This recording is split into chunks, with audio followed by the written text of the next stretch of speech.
नमस्कार। India debate में आप सबका स्वागत है। मैं हूं आशुतोष पाठक। मित्रों, अब से थोड़ी देर बाद एक और खेला होने वाला है। अभी आपने कुछ देर पहले देखा कि बहुत बड़ा खेल हो गया बंगाल में। शुभेंदु अधिकारी ने शपथ ले लिया। अब आज से वो बंगाल के नए मुख्यमंत्री हैं। लेकिन सुदूर दक्षिण में, तमिलनाडु में मामला ठीक नहीं बैठ रहा है।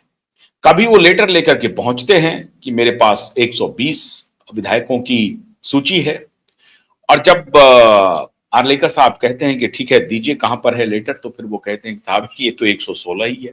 लेकिन अभी अभी वो कह के आ रहे हैं कि नहीं नहीं, हम तो आपको सपोर्ट कर रहे हैं। असल में टीबीके का 107 सीट, और अगर दो जोड़ लें आप दोनों का मिला करके तो 108 सीट है, लेकिन मोटे तौर पर 107 ही सीट है, क्योंकि एक जगह से उसे इस्तीफा देना पड़ेगा और 14 दिन के अंदर इस्तीफा देना है। तो एक 107, कांग्रेस पार्टी के 5, सीपीआई के 2, सीपीएम के 2, हो गए आपको 116 कुल मिलाकर के। 116 तो उम्मीदवार इनके पास हैं, सपोर्ट है। एक पार्टी है सीबीके। सीबीके कह रही है कि हम आज शाम 4 बजे तक, अब से थोड़ी देर के बाद वो कहेंगे कि कह रहे हैं कि 4 बजे हम आज बताएंगे कि हम उसमें शामिल होंगे कि नहीं होंगे। असल में खेल शुरू हो गया है। सीबीके ने डिमांड कर दिया है कि मुझे एक डिप्टी सीएम का पद चाहिए और एक कैबिनेट चाहिए। 2 आदमी का उनको समर्थन चाहिए, तो 2 में एक डिप्टी सीएम चाहिए और एक कैबिनेट मिनिस्टर, मतलब दोनों को मंत्रालय चाहिए। अब इस पर बार्गेन हो रही है। अब इसमें अंदरूनी खेल हुआ क्या, 2 महत्वपूर्ण बातें आज मैं आपको शेयर करने वाला हूं इस कार्यक्रम में। एक तो टीबीके से कहां गलती हो गई, और दूसरी बात, क्या कांग्रेस पार्टी जो समर्थन दे रही है वो यूं ही समर्थन हुआ है क्या? नहीं। अभी अंदर की खबरें आ रही हैं कि कांग्रेस पार्टी ने टीबीके से डील किया है, और ये डील प्री इलेक्शन ही हो गई थी। कांग्रेस को मालूम थी कि डीएमके सत्ता में वापस नहीं आ रही है, तो ऊपर से तो डीएमके के साथ वो रही, लेकिन अंदर खाने कोई पैक्ट थी टीबीके के साथ। क्यों?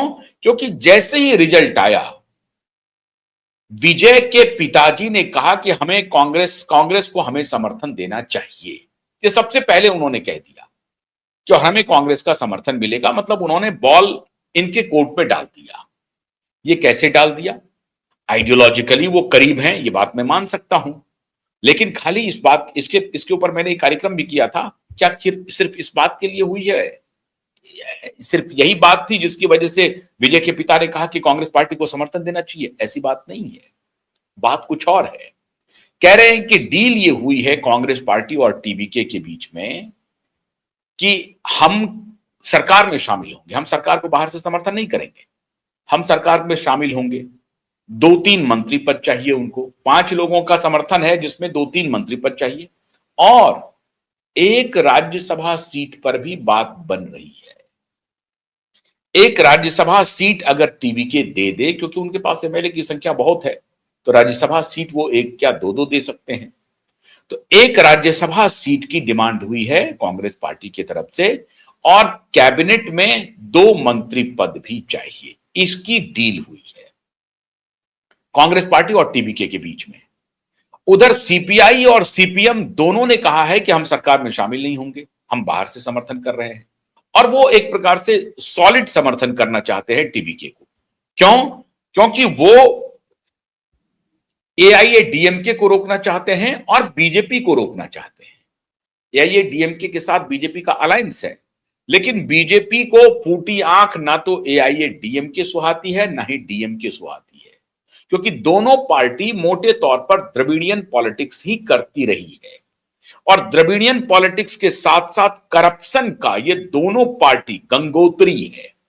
अब दिक्कत यह है कि भारतीय जनता पार्टी को उस गंगोत्री में स्नान करना पड़ रहा है, क्योंकि अगर डीएमके को हटाना है तो जो कम मैली गंगोत्री है उसके साथ अलायंस कर लो। तो बीजेपी ने कम मैली गंगोत्री के साथ अलायंस करने की कोशिश की, और थोड़ा रीजनेबल है वो, और टोटल एंटी नेशनल नहीं है। डीएमके को तो Bharatiya Janata party anti national कहती है। अब कांग्रेस पार्टी जो एंटी नेशनल कहा जाता है डीएमके को, उसके साथ कांग्रेस पार्टी अलायंस करती है, लेकिन एन वक्त पर अलायंस तोड़ देती है और टीबीके को समर्थन कर देती है। और ये सिर्फ समर्थन, अगर वो बाहर से समर्थन करते तो बात समझ में आती कि नहीं, उनका कोई लोभ नहीं है, कोई लालच नहीं है। ऐसी बात बिल्कुल है ही नहीं। लोभ लालच के बारे में मैंने आपको बता दिया कि एक राज्यसभा सीट और 2 कैबिनेट बर्थ कांग्रेस पार्टी चाहती है। कम्युनिस्ट पार्टी ऑफ इंडिया और कम्युनिस्ट पार्टी मार्क्सिस्ट, इन दोनों के पास 2-2 उम्मीदवार हैं। अब ये 2-2 उम्मीदवार देने के लिए तैयार हैं, लेकिन बाहर से समर्थन दे रहे हैं। अब सीबीके के पास 2 और सीट है। सीबीके वाले कह रहे हैं कि मुझे एक डिप्टी चीफ मिनिस्टर का पद दे दीजिए और एक कैबिनेट का दे दीजिए। इस पर बात बनी नहीं, बात टूट गई। हालांकि जब वो आर्लेकर साहब के पास लेकर के गए थे पत्र, उसमें सीबीके का पत्र था, लेकिन बाद में सीबीके बाहर हो गया, गायब हो गया। सीबीके के साथ साथ एक और गुट बाहर हुआ, वो ऑल इंडिया इंडियन यूनियन मुस्लिम लीग, AUML, इंडियन यूनियन मुस्लिम लीग, वो भी समर्थन कर रही थी बाहर से। लेकिन बाद में उनके पास 2 कैंडिडेट थे, उनको लगा वो डीएमके के पार्टनर हैं, उनको लगा कि डीएमके नाराज हो जाएगी, तो फिर बाद में उन्होंने वापस कर लिया। तो ये ड्रामा चला कल से लेकर के आज तक में 3 बार, टोटल 3 बार आर्लेकर जी से विजय जी मिल चुके हैं और बार बार विजय जी कह रहे हैं कि साहब आप ही हमको पत्र ला करके दे रहे हैं, आप ही के पत्र में मेजॉरिटी नहीं है, आप देख लीजिए एक बार। ये फिर वही हालत करेंगे जब आप, मान लीजिए हमने आपको शपथ दिला दी, लेकिन on the floor of the house आपको फिर ये परेशान करेंगे। तो जो भी करना है पहले कर लीजिए। अब सवाल यह है कि क्या विजय हॉर्स ट्रेडिंग में इन्वॉल्व है? क्या सीबीके और कुछ डिमांड कर रहा है, या सीधे पोस्ट पर बात हो रही है कि नहीं, मुझे डिप्टी चीफ मिनिस्टर का पद दे दीजिए और कैबिनेट में एक पोजीशन दे दीजिए, हम आपको समर्थन करने के लिए तैयार हैं? ऐसी कोई बात हो रही है? या भारतीय जनता पार्टी जानबूझ करके विली नीली जिसको कहते हैं, अनमने ढंग से पूरी तरह से चुपचाप शांत होकर के बैठी हुई है और भारतीय जनता पार्टी ने कोई निर्देश दिया हुआ है गवर्नर साहब को कि शांति बना करके रखिए और आप इसी बात पर टिके रहिए कि भैया आप समर्थन का पत्र लाइए 118 का, हम आपको वोट दिला देंगे। 10 तारीख तक ये नहीं कर पाएंगे तो फिर प्रेसिडेंट रूल हम लगा देंगे, क्योंकि विधानसभा भंग हो जाएगी। वैसी स्थिति में तो अब सस्पेंडेड एनिमेशन में बहुत लंबे समय तक रख नहीं सकते हैं, ऐसी परिस्थिति में हम राष्ट्रपति रूल लगा देंगे। अब सीपीआई और सीपीएम कह रही है कि राष्ट्रपति रूल के बहाने भारतीय जनता पार्टी तमिलनाडु में प्रवेश करना चाहती है, वो कुछ अपना गोटी सेट करना चाहती है और उसको रोकने के लिए हमने अलायंस तोड़ दिया है डीएमके के साथ। और हमने इसीलिए कहा है कि हम सरकार में तो शामिल नहीं होंगे, लेकिन हम सरकार को बाहर से समर्थन देंगे। अब सीबीके यहां पर खेल कर रही है। सीबीके कह रही है कि हम तो आपको उनको पता चल गया है कि भाई डीएमके और एआईएडीएमके समर्थन नहीं दे रही है टीबीके को, तो ऐसी परिस्थिति में इनके पास नंबर है नहीं। अब यह तरीका हो सकता है कि ये सारे लोग हट जाए, कांग्रेस पार्टी हट जाए, सीपीआई सीपीएम हट जाए, सीबीके हट जाए और एआईएडीएमके सीन में आ जाए।